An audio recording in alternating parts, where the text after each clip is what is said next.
Thank you very much, all of you, for being here. I got off the subway at Bay because I grew up not near here, but I went to junior school very near here at Jesse Ketchum at Bay and Davenport. I went there because it had an all-day daycare connected to a school, and it was perfect for my single mother. So nice to be walking back through the neighborhood again, and I'm glad to be here on stage with this excellent panel. And I think we're just going to sort of kick things off by trying to define the world in which we find ourselves and define it through the work that you, the three of you, do. Diana, if I can start with you, what is the world out there, particularly in Toronto, when it comes to the challenges that we're facing?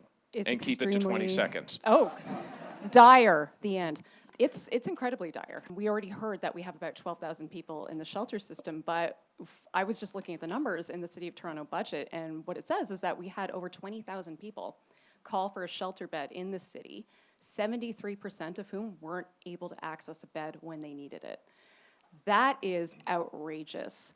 And municipalities, I think, have had to bear the burden of this housing crisis on their own without the resources necessary and with revenue sources which frankly aren't able to generate what's needed to actually address this crisis. And so I really have to point the finger, especially at the province at this juncture. We have an utter failure on housing by this government. We have policies in place that make it easy to expedite evictions, and we have no care for people who end up victimized essentially by this bad policy and end up on our streets. We have 80,000 people in Ontario who are homeless. That's, again, incredibly dire. And so to me, the world that I'm looking at right now is, it's not looking good. I am not prepared. I don't think any of us are prepared who are really kind of deep into this for how bad it's probably going to get. This is just, I think, sadly, the beginning. And that was a downer. I'm sorry. Steve? Okay. Well, I wish I had some positive words, but, when I travel around Ontario, I remember the days when Toronto was a place to go to be homeless and access resources and shelter and street services. But now pretty much every small city in Ontario and larger municipalities, they all have homelessness now, and it's very pervasive. It's not hidden like it used to be.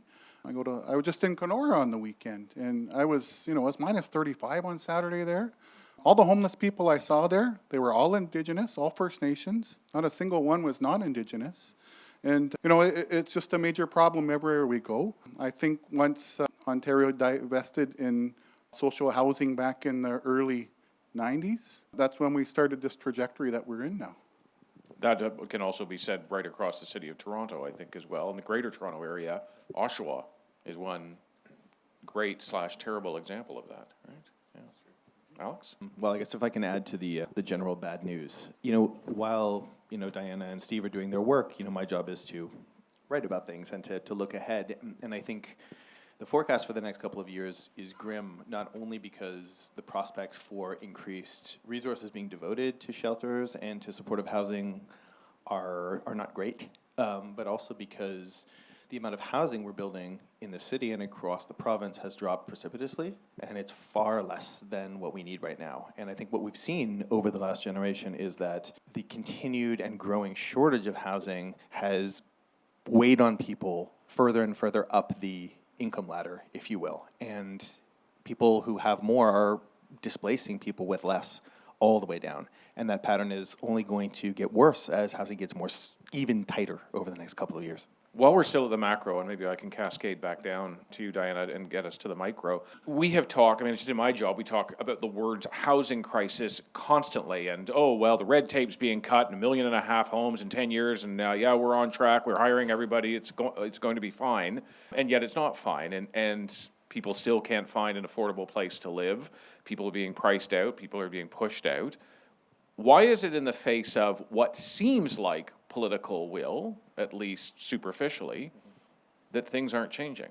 And I would put that at all income strata, and maybe not all, but many more than, Just about. I think that's a fair question, and one short answer is that the problem that we're in has a number of different causes, and has been building over a long period of time. And addressing these problems, which have to do with both a lack of social services and a lack of housing generally, is just not something you can do overnight. We've gotten ourselves into a deficit on both of those fronts, if you will, that's taken us, 30 years or more to build up. And you don't get out of that, in a day. Give me one of them. What's one thing that we've had a long-term deficit in? Well, I mean, do you want to take this? Well, I mean, I think the things that we've just talked about are, please feel free to argue with me here, but I think it's safe to say there are, kind of these two broad categories. I mean, one of them has been a lack of services for people who are vulnerable, people who are homeless, and even people who are perhaps on the verge of being homeless. And those services have generally been weakened for the past generation in the city, across the province, and in many places across the country. So that's one thing. And the other thing that's happened is that the places where the most people want to live or need to live right now in this country are essentially Toronto and the surrounding area, and Vancouver and the surrounding area. And in both of those places, we have just not been building anywhere near enough housing to keep up with the number of people who want to be there. So 20 years ago, 25 years ago, perhaps we couldn't see that because it hadn't, the impacts hadn't been felt to quite the same degree, and so there were still there were cheap apartments to be had 25 years ago. And now there aren't. And, that's that building kind of deficit, this hole we've been digging for ourselves, getting deeper and deeper. Steve? Okay. Well, from my perspective, at least from the Indigenous lens, the housing crisis started nearly 9 decades ago. And it started in First Nations communities. And the evidence starts with I'm sure none of you has read this, but the 1939 Ewing Report. And there's been about 19 or 20 federal commission studies and auditors' reports that have come up that all highlight the same, the First Nations crisis in housing. It's been divestment by many governments across Canada and First Nations communities for a long time. I know in Ontario now, 80% of First Nations peoples live in urban settings. And why? Because there's overcrowding in our First Nations communities, there's no safe drinking water, there's all kinds of social issues. And a lot of First Nations communities have had to deal with chronic underfunding for a long time. Often when First Nations take our governments to courts, they win. And it's a shame we have to take our governments to courts to fight for our rights. That should be inherent. When they want our mineral resources and all that, they'll just find ways to go in and take it. But never mind sharing and helping First Nations to be prosperous. Also, documented in the Globe and Mail since 1959 to 2011, there's been 404 stories on the housing crisis in First Nations communities. It's documented, but who's listening, right? So, Nami Res, we got into housing maybe 20 years ago, and we offer deeply affordable housing. It's not easy to develop housing for people that are homeless and vulnerable. We wrap around the supports for them, and we also bring in cultural supports. It works very well. The only problem is we never get enough volume of new housing to meet the demand. Before I turn to you, I'll just point out, though, there were more people standing at the back who maybe found a seat. But if there are people who are looking for a seat, there's second row seats available here. So please feel free to, there's 2 right up here near the front if you'd like. One thing I'm hoping we get, Diana, from you is because you have very direct, regular experience with people who are experiencing homelessness. If you could translate their experience with them in the room to people who purport to be the decision makers and solution makers on this, what would you be telling them about an individual's experience and where the system's failed and where it could not, and could do better now? Yeah, I think we often talk about homelessness in the context of people having these past traumas in their lives that have impacted how they navigate the world. And so, they're quote unquote dysfunctional. There's mental health barriers, there's substance use barriers, which in some cases that may be true, but is not universally so. And what we generally see is that when people become homeless, that's when mental health issues start to present. That's when people start to use substances. And we also have to understand that what they're experiencing, trauma is not in the past. It is a constant 24/7 experience in your life where every moment of every day is constant survival. I don't think people really understand that when you are homeless, you have to have this bizarre, just very, like the schedule that you have to keep in your head of where you can go to use the bathroom when it's open, where you can go to get the meal around the time that you might be hungry, where you might be able to shelter at night, formal or informal.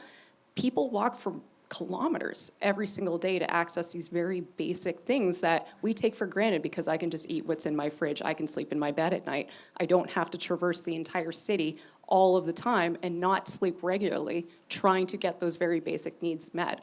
So people often talk about homeless folks as being lazy. It is the most strenuous job there is trying to meet your own basic needs in survival mode all of the time. And I don't think that's understood very well. I can't help but think that as they're doing that walking, as you're doing walking, you're going past condos that are investor-owned and empty, and maybe for sale, but can't be sold. In the midst of a housing crisis, nobody wants them. Does your mind just blow up sometimes? My mind has been exploded for a long time. I'm still just trying to take the pieces and put it all back together. And we were talking about historically what's been going on with the housing crisis. We also have to point to, you're talking about 30 years, Alex, of us essentially saying that government is out of the business of housing. This is no longer in the realm of the public good. We're going to leave it to the private market to create the housing that we need. And where are we with that? How's that been working out for us for the past 3 decades? Obviously, it's exacerbated the crisis because if we stop seeing housing as a home, as a necessity for healthcare, for your well-being, and instead as something that's an asset, something that can be financialized, that's where our mind goes to when we talk about housing now. We don't even see it as a home anymore. And so when I walk past all of these places, that physically manifested. It's housing as an asset and not as a home. So it's upsetting to me because somebody could be living there, but we've decided that the real value of housing is money, that nobody is living there. But how do you then unwind that if it's also a retired person, an older person, and that is the money that they're going to use that asset is the money they're going to use to support themselves? I mean, it's complex, definitely. Yeah. I get that. But and not everybody's like that, to be fair. Yeah. And in fact, we've seen that there's a lot more youth who are ending up homeless, but what I see actually in Toronto are seniors. I see more and more and more seniors. So we have this idea of like boomers and their assets and they're sitting on this nest egg and blah, blah, blah. Sure, there's some of that and people need that money because money is thin for everybody right now. So on the one hand, I'm like, okay, I get it. You need to have a decent quality of life for your entire life. And your pension, what you're getting from the government is not necessarily going to be enough. And when I see people who are just getting that government money, they're the ones who are ending up on the street because what they're getting over the age of 65 is not nearly enough to make rent. What is the number for ODSP now? Oh my God, what is it? I think it's like 23 or 24% of people who are homeless are disabled, like on disability benefits or on OW, and should be on disability, but aren't. There's barriers to that. Yeah. You're looking pensive. Well, I just know that unfortunately in Toronto and elsewhere, housing and property is viewed as a commodity. And it's not viewed as a resource where people can live and thrive and raise their children and raise their families and live to be healthy. It's very unfortunate. I really get disappointed when I hear about ideas of new housing policy that really privilege developers. Because as someone that works for an organization that does not-for-profit housing, I think the government's totally missing the bus there on that opportunity. Because I know with our housing, when we sign a deal to make it affordable, 80% of what market rent is, we're well below that because we know that's still not affordable. That I sign a guarantee that will make it affordable for at least, I think it's 25 years. So I signed that, but I know it's going to be deeply affordable for far longer than that, probably generations. So when not-for-profits own and develop their own housing, that's an asset that's going to be in the community for a long run. And we're not going to flip it after 25 years when the guarantee of affordability expires and flip it for profit. And in 25 years, thank you. In 25 years, when all these deals expire for the affordability phase, we're going to see probably more people becoming homeless or being out of the rental market because they can no longer afford it. So it's really just moving today's problem into 25 years from now for the next generation to have to deal with. Yeah, I think that's right. The only thing that I would say to complicate that is there are, ultimately the people in government and city government who are trying to negotiate a degree of affordability into new market housing are not getting more of that. They're not getting more homes. They're not getting longer periods of affordability because that stuff costs money, right? And ultimately, it's about a scarcity of resources. And in many cases, in Ontario and specifically in Toronto, how we've chosen to fund those small number of affordable homes that are coming within these new market housing developments is by taxing the rest of those homes, right? So those 200 apartments in a building are effectively helping to pay for a degree of affordability in the 5 or the 8 that are there. And I mean, I think, there are two problems with that. One is that along with a number of other ways in which we directly and indirectly choose to tax new housing, makes that more expensive for those who are actually paying market rate, which is not helping. And it is making it harder to build. So less is getting built, which is not helping anybody either. And also, ultimately, there's just not that much money to go around in that way. I mean, solving these problems, I think, these are problems that are collective problems that we all should be contributing to, municipally through our property taxes, and to your point, Diana, provincially and federally. I mean, these are problems that our senior levels of government should be stepping in to address, rather than doing these little kind of stopgaps. To be blunt, if we go down into Bloor-Young subway right now, there's a very good chance we'll find someone there who's trying to stay warm. Yeah, I saw someone on the way in here, not in that subway station, but a different one, and her eyes were closed and everybody was looking at her. And then her eyes opened and everybody looked away. Because that's what many of us do. We feel helpless, we don't know what to do, and so we look away and pretend that it does not exist. Well, that's not a way to solve a problem, but it's because people feel that they are not empowered to solve it.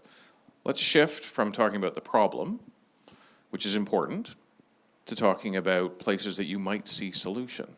Steve, I would start with you. Well, geez, what a big question. So You can have 30 seconds. So, yeah, really. So beaches get formed by one grain of sand at a time. So with our housing that we create for the users of our shelter and homeless services at NAMI-RES, we usually do on average about 20 units per new development that we do. Because I don't think it's wise to have, say 50 to 100 formerly homeless guys all in one spot, right? The neighbors won't like it. They don't like it when we even have 20. So I think 20 is manageable. So usually we look for opportunities to acquire buildings where we can accommodate around that number, sometimes a little less, sometimes a couple more. And we just do it a little bit at a time. And I'll tell you, this time last year we had 3 new housing developments in the works. We just opened up one in July and I was so happy. It was 9 units.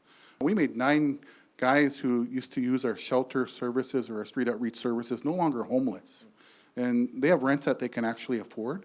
And just because someone may have experienced homeless once in their lifetime for a period of time, that label shouldn't follow them for the rest of their lives. Often people are in transition, and all it takes is affordable housing and maybe a little bit of assistance to help them realize whatever their goals or opportunities are in their lives. And if you put that roof over their head that's deeply affordable and they can afford to feed themselves and all that, then that will help them to have hope and maybe realize whatever dreams they are, or maybe even play it forward for others. So Where'd the money come from? good question. The money came from all over the place. We're really good proposal writers, and some of it came from CMHC, some of it came from Missouri Development Corporation, which is the Indigenous Affordable Housing Funder in Toronto. There's a new federal Indigenous funder called NICHI. These aren't huge pots of money either, but we also had to help with the City of Toronto's Housing Secretariat. And the city was helpful as well with some of the incentives they had, which, waived development fees and some of the property taxes and that sort of thing. So it came from a mishmash. It wasn't just one. Was money the hardest part? No. Or what was? The hardest part was getting to the point where you get a building permit. So, during the heart of the pandemic. You sound like every developer I've ever met. Yeah, really? Okay, well, I'm glad they share that problem as well. I thought they had a little more privilege than us. But basically, during the heat of the pandemic, we purchased a property with our own dime. When you own the property, you can generate the equity that you build in those properties and use it to acquire others. The banks love lending you money. So we purchased a property on our own dime, had it ready to roll, applied for permits, and then we waited. And we waited. It took us 3 years. After all the hoops we had to jump through, along with the statutory community consultations, where we have a gang of neighbors often that aren't so friendly, that usually come and share their racist views. After we endure that, we go to committee of adjustment. Then again, we hear that gang of neighbors that don't like us share their weird ideas, and some of them are dumb enough to even publish their racist ideologies in written record. So we know who they are. And we jumped through those hoops, and then we got our building permit. Then the construction can start. So that one project from start to finish, which is still in the works, we're looking at maybe 5 years it'll be done. Yeah, on The ones before, maybe about 3 years on average, from start to finish, after you get through all the permitting process to the end of occupancy permit, about 3 to 5 years. And time is money, right? It is, yeah. Is it somewhat in your space? Did you want to add anything to Steve? Yeah, I mean, I guess, I'm not going to be here to, plead the case of the development industry too much, but I think Just it stand is- away from me if you do that. Yeah, well, please don't throw anything. But I think, it's easy. I think it's actually really useful, Steve, to hear you say that because, the folks like you who are attempting to build deeply affordable and supportive housing are still coming to terms with some of the difficulties that exist in our politics and in our planning, which basically comes down to a hostility to change, right? And this is true in Toronto, and it's true almost everywhere else in North America, but where we see houses, people expect to see houses. People don't expect to see bigger buildings where there are smaller buildings, and they see that sort of change as inherently problematic and wrong.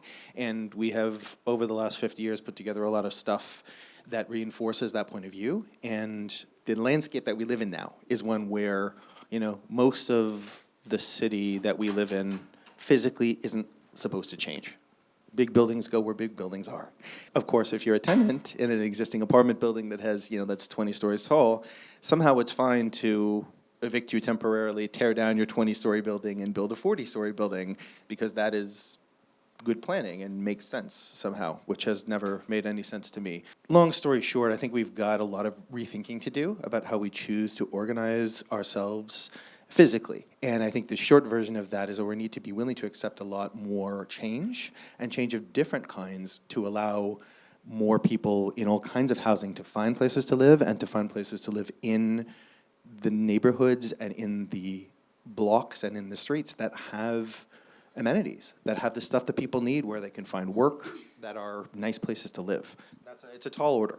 But, I mean, you listened to Steve's experience and what a proposal for change came up against. Do you just force change?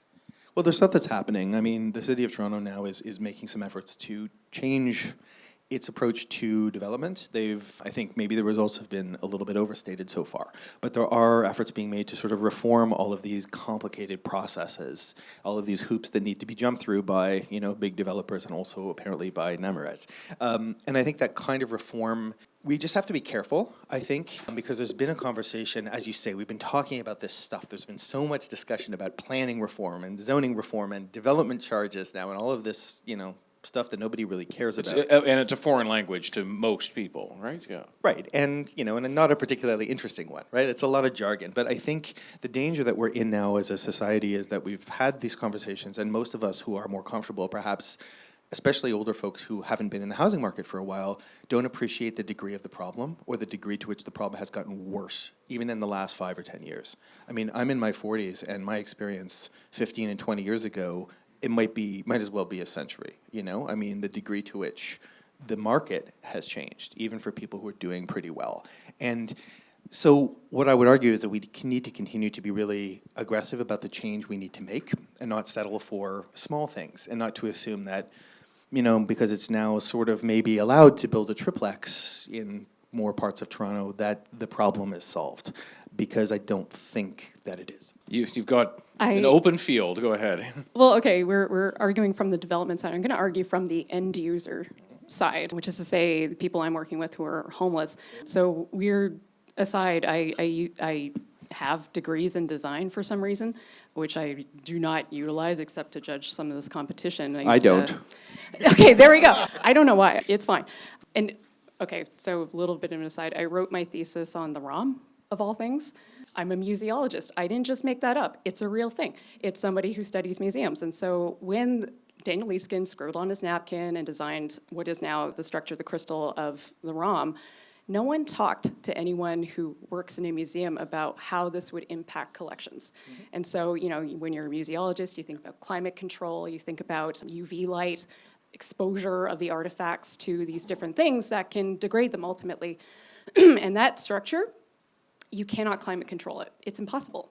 It's impossible. So its very existence actually degrades the objects that exist within it. Mm-hmm. It's a very problematic building. People say it's ugly. I don't really care about that. I just don't think it's very functional. That is such an aside as a story. But it is to say we don't talk to homeless people about what they need in their housing. We never ask them. And that has to be the priority. And, a lot of the designs that I think came out, very interesting. A lot of them are modular. They can be adjusted to suit the needs of people. But I'd like to see that go a step further, where we actually talk to people who are homeless as a part of the design process to ensure that whatever we're creating is logical, makes sense to them, and moreover is something that's accessible, since we know that so many people who are homeless are currently living with disability, or if they remain homeless, will absolutely live with physical disability as a result. If we asked, what would we hear? Probably that, you need a lot of privacy, I would say, well, what would you need? I think, actually, Steve, to your point, people don't actually want to live in giant congregate spaces of every community member they've ever met. A lot of people who are unhoused want to be out of those communities or want to be able to mitigate how much they're exposed to them. So a lot of guys that I know, and it's come up before, not in recent years, but 10 years ago when I was working, a housing unit would come up in a supportive housing structure and they'd say no, because they didn't want to be with other street guys. They were like, if you can get me into somebody's basement, that's what I want. I just want to have my own space away from everyone, and then I can just come back and spend time with my community when I want to and create those actual boundaries. So I think it's not just that, I can tell you exactly what they would want, but I think what's important is that you actually need a variety of housing. Yes, you need that supportive housing. Yes, you need the ability to be on your own, relatively independent, and not be surrounded by other community members. We need all kinds of different solutions because all of us actually have different housing needs and preferences as well. And we should understand that about the population I'm working with, is that it can't be a one-size-fits-all approach. You bring up some of those designs, and I think for people who haven't seen them, it's you can pick up the West End Phoenix, and it's featured there. And of course, there's, as Dave was saying, a bunch of copies right at the front door. What were, for the three of you, what were the moments when you saw some of those? Well, I think, in all of the proposals that we've selected for the shortlist, one sort of key insight is that they provided a degree, two things. They respected the brief or the expectations, which included such things as privacy, power, water, access to a washroom, which are not necessarily givens, particularly with what is seen as temporary housing, but also that people understood to some degree the importance of community. Each of these creates a group of homes that is not enormous, but is also in which nobody is entirely isolated. So you've got groups of 5 or 8 or 10 people with supports, with services, but which there's a degree of community. And with luck, a chance for people to build and enjoy community and to work together and do stuff and build a home together to some degree. And it's important that you said the word temporary, because this should not be the long-term solution. Can I go to the... Okay, well, when I reviewed all the entries, first of all, I was pleasantly surprised to see that a lot of people put a lot of thought and energy into trying to create a solution to get people off of the streets and out of the park, sleeping, in precarious places. So that was a little refreshing. Now I'm going to divert from there. I wish there was more innovation. Maybe the bright ideas haven't come out yet. There was nothing really that gave me that moment, and this is it.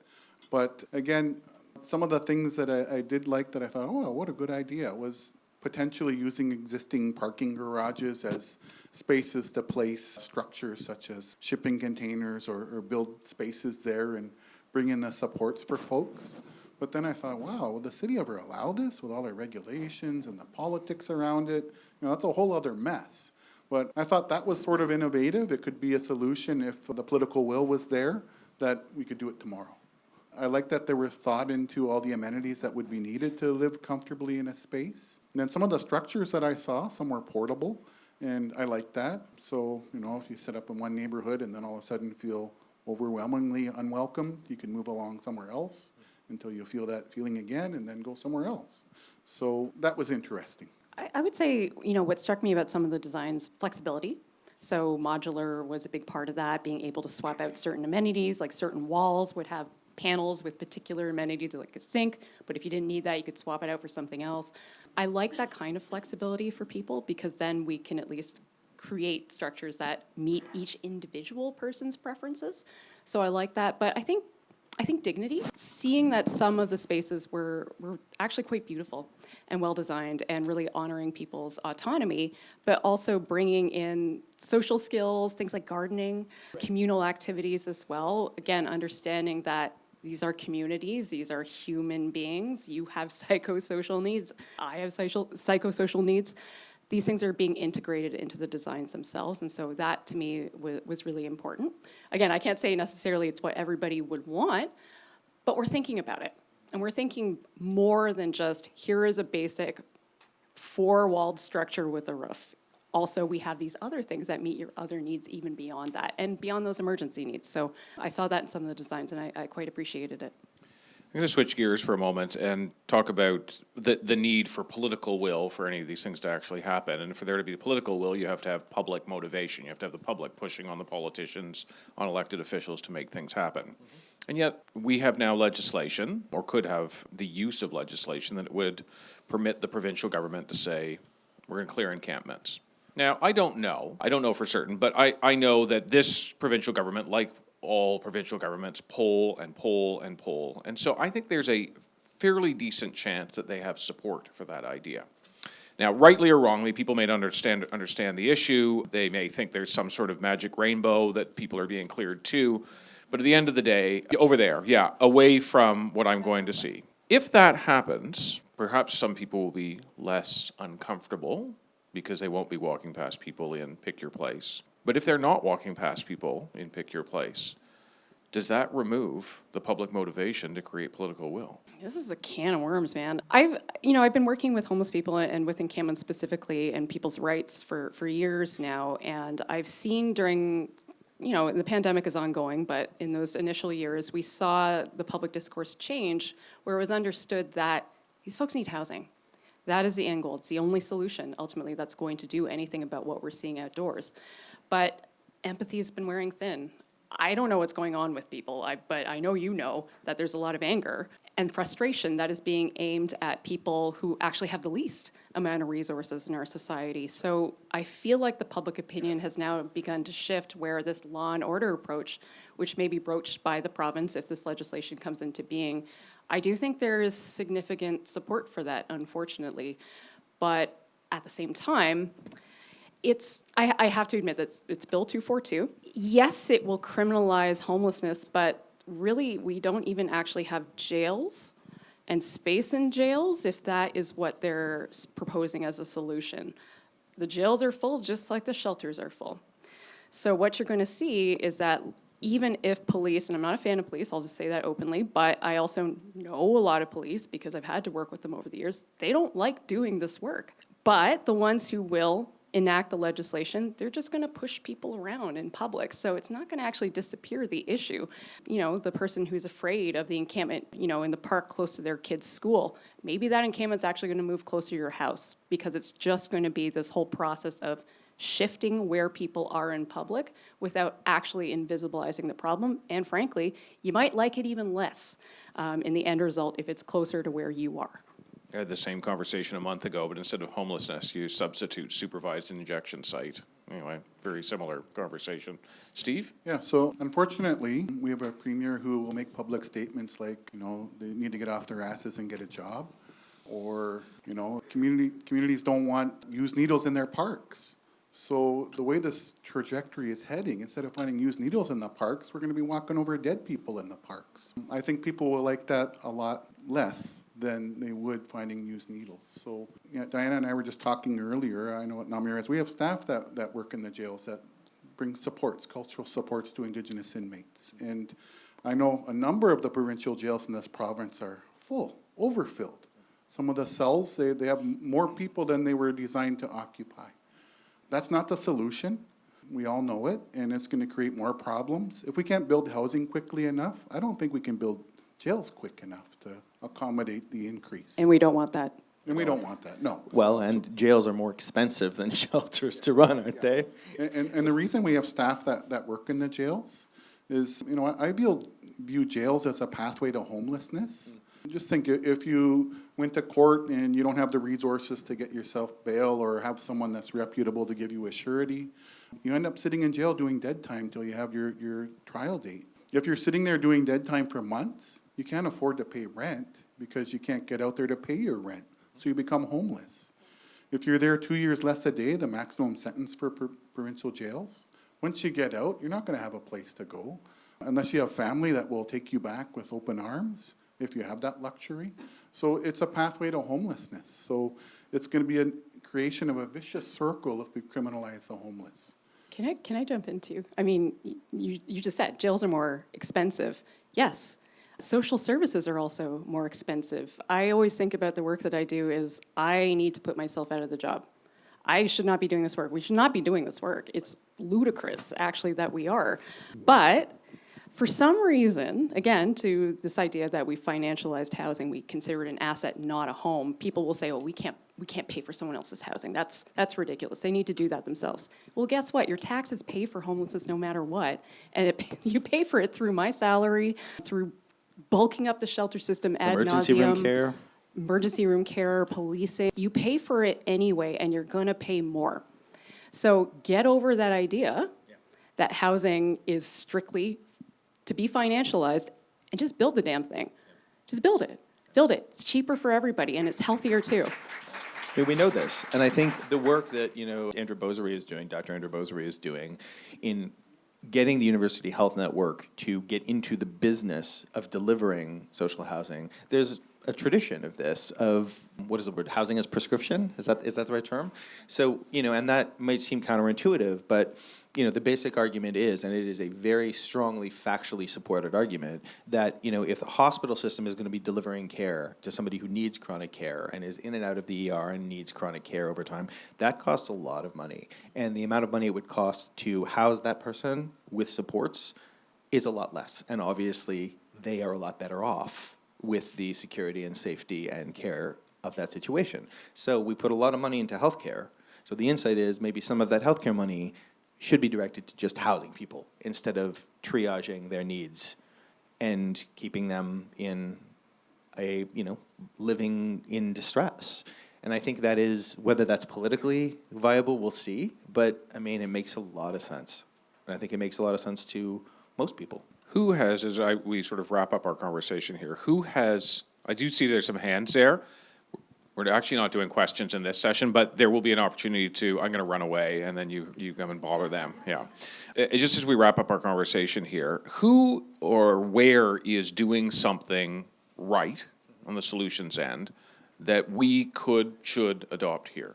I like Peterborough. Okay, tell me all about it. And it's not that the solution that they've created is innovative. It's tiny home community. It's the way they did it that I think is really important. To what I was saying before about engaging the end user. They talked to people about what they needed, and they heard that people wanted to stay where they are because it was in a nexus of all these different services and places that they were able to go to. It was a logical location. And so the city worked with them and did a lot of community outreach with other neighbors in the area and created this community in such a good way that now that people who were formerly opposed to the encampments being in the park in Peterborough are now defending encampment residents and their right to remain there because they've been brought in and formed a community, and the city facilitated that. So I love the way that they did it. Again, it's not the design actually that mattered so much there. It was the engagement. And we often see that those principles, which are human rights principles, sorry, I'm like pointing at you, Liz, but they are often missing when we talk about housing and homelessness. Well, for me, I've struggled to look elsewhere to see, unique ideas that we could maybe borrow from. What I do know is that non-res housing with us, I'm not saying we're the greatest or anything, we have lots to learn, and we're fairly new to housing. We've only been doing it about 20 years. But with our housing, when we acquire property, we make sure that we put in strong, durable building materials, so we're not always renovating if we go with cheap things, because you have to have a budget for that. If you now you don't sound like a developer. But our houses would be houses that any one of us in the room would want a unit in because they're really nice, and the dignity factor is humongous. I know there's this new term that the provincial housing folks use, which is supportive housing. They label our housing as that. I don't, because I think it lets them off the hook. We have housing with supports. So when someone becomes a tenant in one of our housing, we automatically assign them a caseworker, whether they want them or not. Sometimes they don't even want them, which is fine. But if they come into a slight crisis in their life, that person will be there to help them to guarantee that they maintain their tenancy and they don't become homeless again. If they have disputes with their neighbor, which sometimes happens, they'll mediate between the two of them. It seems to work very well. They're integrated in very nice neighborhoods here in the city. I know one bunch of neighbors in Parkdale, they didn't want us there. They thought we would turn their neighborhood into the slum. We have the nicest house in that street. And, you know, we keep our houses up to date. We always make sure all the renovations are done. We have pride in our housing. So I think there's something to be said when people have pride in the dwellings in which they live in. They're going to take care of them. They're going to get upset if their person that lives across the hall is messing things up. And they're going to let our staff know so that they can make sure that they still live in a nice place. So I think that works very well. And another really nice factor is these guys, if we offer them deeply affordable rents, it gives them a real opportunity to grow roots in the city. Quite a number of our tenants have been there since day one of moving in. Some have gone to college or university. Some of them work for a number of not-for-profits in the city, or some are just on disability for the rest of their lives, and that's just a fact of life for them, and that's fine. At least they can, you know, stay in a place where they can have their dignity and be proud of the roof that's over their head. Yeah, I think that's a really, yes, indeed. So some big checks need to flow to Namurez. But I think that it's really a good way for us to sort of wind this up. Because through this process, one thing I've been thinking about is the implications of this kind of housing, which is, as you mentioned, temporary, for longer-term housing, for permanent housing, and the growth of a more robust system of social housing in this city, in this province, in this country. And I think a key to that is going to be doing it well. And I see some signs of hope with the Toronto Community Housing, which is an organization that has a very, a problematic history in a lot of ways, but has struggled partly because, social housing has been perceived in many quarters here as being not great, as being shabby in some sense. And the way in which social housing is built, where it is built, the kinds of communities it goes in, the buildings and the public spaces that go with those buildings, all of this stuff needs to be well built and well maintained so that people can live well and so that people perceive that non-market housing, let's say, belongs everywhere and is not something to be avoided. And I think, there's some good news at Toronto Community Housing now, and that some of their new buildings are really aspiring to hire the best designers they can to make really excellent, robust, solid buildings with good public space that encourage integration and that will provide people with a good quality of life. And, I admire that effort, and I was hoping that works and we can have more of that. Very good. Thank you very much. I'd like to thank Liz and Dave and thank all of you for coming. There'll be an opportunity at the end to chat with these three, but a particular thank you to Diana and Steve and Alex. Thank you all. Appreciate it.